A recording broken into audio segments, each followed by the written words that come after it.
Assalamualaikum warahmatullahi wabarakatuh. First of all, I would like to say thanks to the person of greatest Allah Subhanahu wa Ta'ala, who has given us the blessing and graces so that we are still given the blessing of life, health, and faith, and also let us deliver prayer and greetings to our Prophet Muhammad Sallallahu Alaihi Wasallam, who has brought us from the dark to the light, so we are always on the right path until the end of the world.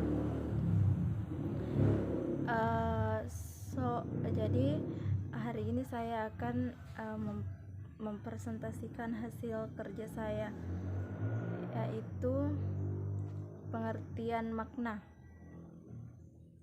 Medan makna atau semantic domain atau medan leksikal adalah seperangkat unsur leksikal yang maknanya saling berhubungan karena menggambarkan bagian dari bidang kebudayaan atau realitas dalam alam semesta tertentu.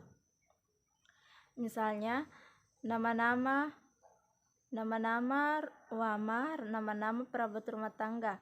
Medan makna menurut Kamus Linguistik 1997 merupakan kumpulan butir leksikal yang maknanya saling berhubungan karena kehadiran masing-masing dalam konteks yang berupa untuk menggambarkan hubungan sesuatu butir leksikal, kata atau antar kata melalui satu medan. Makna yang dikongsi oleh kata yang lain dalam suatu bidang tertentu dapat diungkapkan melalui komponen makna yang terdapat dalam kata suatu bidang tertentu.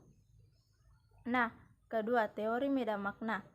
Kata-kata yang berada dalam suatu medan makna dapat digolongkan menjadi dua, yaitu satu golongan kolokasi dan golongan set. Kata kolokasi berasal dari bahasa Latin colloco yang berarti ada di tempat yang sama, sedangkan set menunjuk pada hubungan yang paradigmatik yang berarti bahwa kata-kata atau unsur-unsur yang berada dalam satu set dapat saling menggantikan atau mensubstitusikan pengajaran kosakata.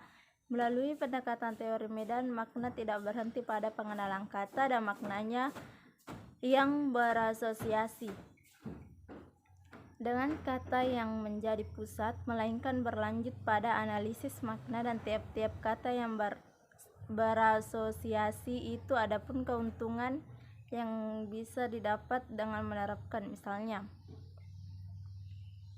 1. Memperdalam pengertian terhadap makna suatu kata. 2. Meningkatkan kecermatan siswa dalam pemilihan kata. 3.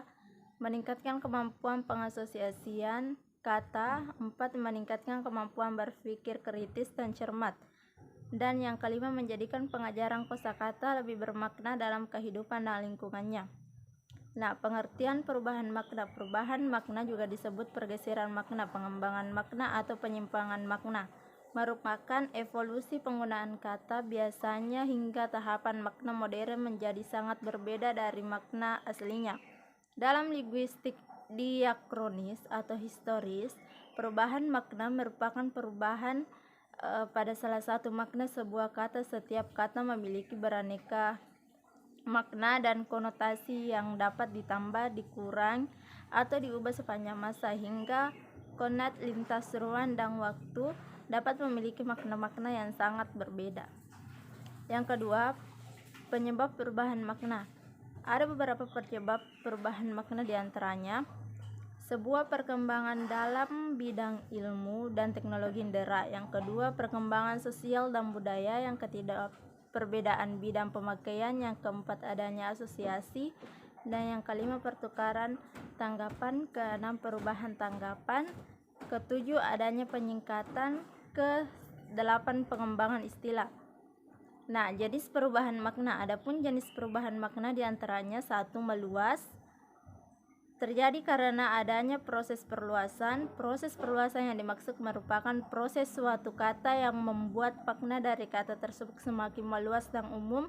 Yang ketiga, menyempit. Perubahan makna dalam kata tersebut terjadi lantaran makna kata yang semula bersifat luas dan umum kemudian bergeser menjadi lebih khusus. Yang ketiga, amelioratif, yang merupakan perubahan makna dalam bahasa Indonesia yang menunjukkan pergeseran makna kata menjadi lebih positif. Yang keempat, peyoratif, perubahan makna peyorasi terjadi ada kata yang maknanya bergeser menjadi lebih rendah atau negatif dibanding makna asli atau sebelumnya.